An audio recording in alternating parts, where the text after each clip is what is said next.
చోరీకి గురైన RTC bus ఏపీలో ప్రత్యక్షమైంది. కోయంబేడు వద్ద నిలిపి ఉన్న తమిళనాడు ఆర్టీసీ బస్సును దొంగలించిన ఓ వ్యక్తి డ్రైవింగ్ చేసుకుంటూ రాష్ట్రం దాటుకుని ఆంధ్రాకు వచ్చేశాడు.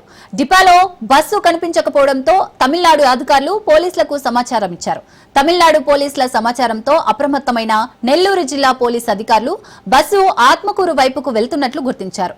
ఆత్మకూరు పోలీస్ స్టేషన్ కు సమాచారం ఇవ్వడంతో సిఐ గంగాధర్ వెంటనే తమ సిబ్బందిని అలర్ట్ చేసి పాలెం వద్ద పట్టుకున్నారు. తమిళనాడు ఆర్టీసీ పోలీసు అధికారులకు సమాచారం అందించడంతో వారు నిందితుణ్ణి బస్సును తీసుకుని వెళ్లారు. నిందితుణ్ణి వెంటనే పట్టుకున్న నెల్లూరు జిల్లా పోలీసులకు ధన్యవాదాలు తెలిపారు.